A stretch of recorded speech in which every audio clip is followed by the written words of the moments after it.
Is investing in the S&P 500 too volatile for you? Hi, I'm Garrett Ray, financial planner here at the Wealth Guardians and the Ray Financial Group. And I'm Brice Payne, and you've entered The Vault, the Wealth Guardians video series on all things pertaining to retirement planning.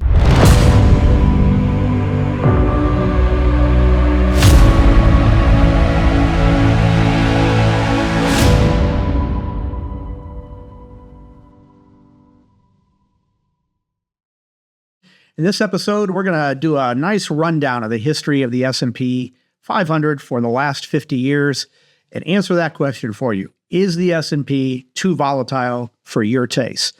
There's those like and subscribe buttons down below the screen there. I hope they're to your taste, and you can go ahead and click on those and catch future episodes of The Vault with Doug, Garrett, and myself.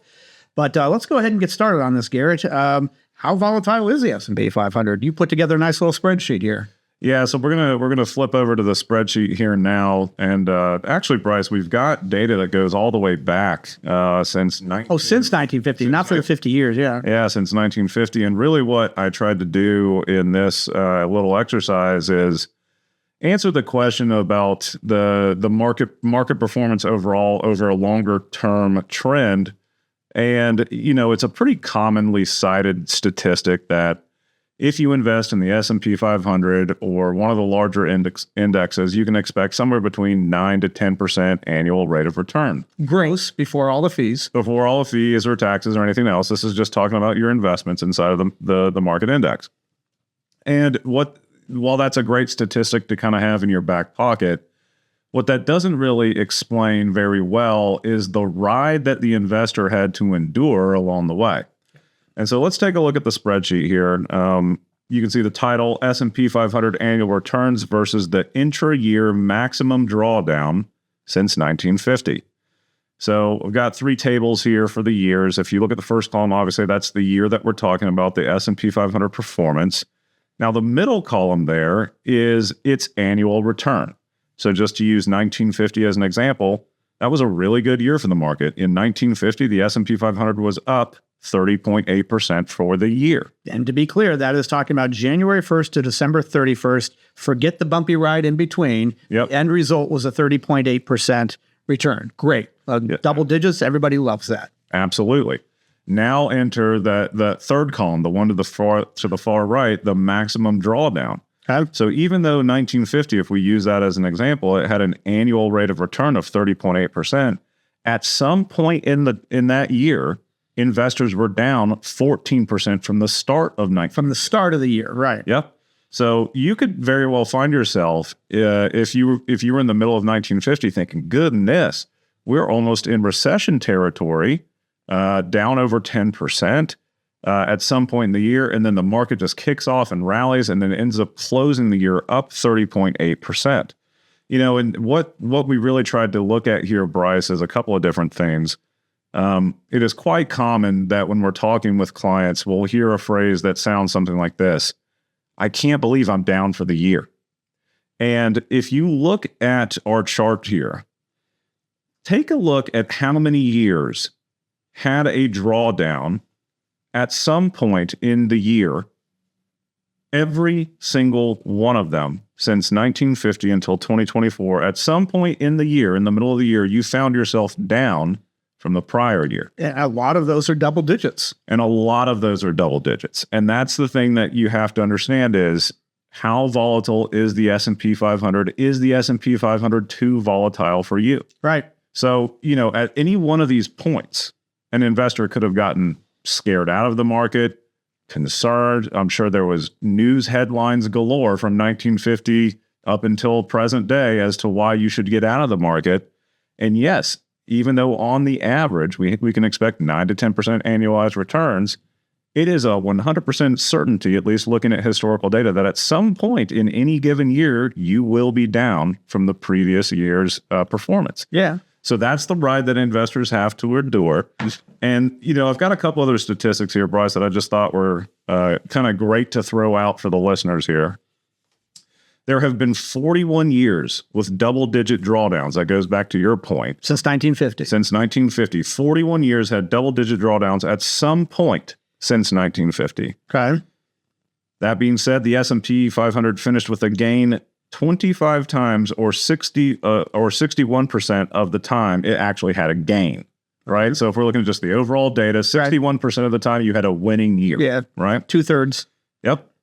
So what's so interesting to me is that of those 25 years with a double-digit drawdown, they finished in the black, meaning 16 times the market ended up the year with double-digit gains, even though in the exact same year it suffered double-digit declines. Yes. Yes. So that is the type of swing that you're talking about when you have full market exposure. Now, for some of us, that could be just fine. But for many of us who are perhaps approaching retirement, or we find ourselves with more limited income, we don't necessarily want to see the swings in our portfolio to that degree. So really just use this table as an example. I'm glad we left it up here on the screen for viewers to look at for a while. Just to understand, if you've got full market exposure to some of these large indices that we're all familiar with, that's on your newscast every single night when you sit down for dinner, just know that that's going to be a bumpy ride. And if that's something that you can stomach and you're willing to ride through, Yeah, power to you. then power to you. But if that's not something that you can palate, then you probably need to talk to a financial planner on, hey, is there a way that you can smooth that ride out for me? And is there something that we can do to mitigate some of this volatility? And I want to dive into this chart just for a second more, Garrett. When before we started recording here, I noticed something. So let's look at that second row, 1951. Okay. From January 1st to at some point in the year, you were down 8.1% when compared to January 1st. Correct. But let's say that the market, for all we know, was up 5% by June. And then dropped down 8.1% from January 1st. Yeah. Well, if it was up 5% in June, Yeah. that wasn't really an 8.1% loss that you had. You had a 13% Yeah, you could loss from the peak. Yeah. from the peak. And isn't that what most people look at? That's what a lot of people tend to look at. You know, we tend to what I call high top the market. There you go. We always remember that like high point our account got to or the index got to.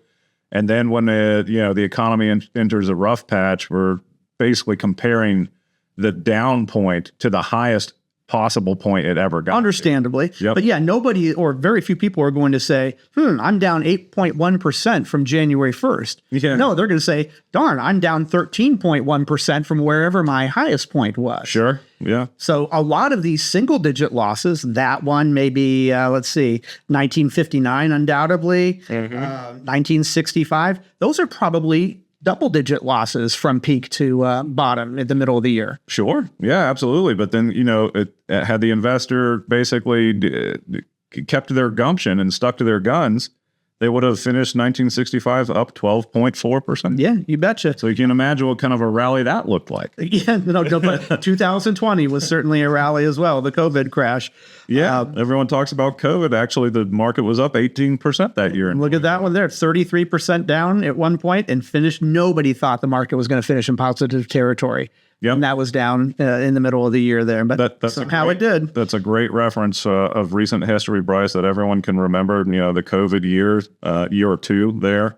Very volatile stuff and very scary for a lot of people. And yet the market very resilient and rebounded by the end of the year, up 18%. Well, as Garrett says, he likes to nerd out on this kind of thing. So I'm very glad that you put together a spreadsheet like this. It's very informative. And this is certainly numbers, way of looking at the numbers that probably most people out there had not looked at before. Yeah. A lot of them will simply say, hey, it's up an average of 9.2% over the last 100 years. I'm game for that. Not realizing how pothole-ridden that road is to get to the top of the mountain. You nailed it on the head there, Brice. It's it's very easy, sounds very palatable. I can expect somewhere between a 9 to 10% rate of return. That's easy. So long as I stay in the market. Well, that's the trick, staying in the market, because the ride is a roller coaster. It's up, it's down, sometimes it's crazy down, and it's going to test you. It always does. It's going to test you. That's a good way of finishing off. Well, there you go. Thanks for putting this together, Garrett. Like I said at the beginning there's those like and subscribe buttons down below the screen there if you want to catch all the future episodes of The Vault with Doug, Garrett, and myself. And we've got a nice back catalog of other subject matters you can search for as well. But thanks for joining us. I'm Brice Payne. And I'm Garrett Ray. And this has been The Vault. Hey, it's Brice Payne with the Wealth Guardians. Thanks for watching our weekly series, The Vault.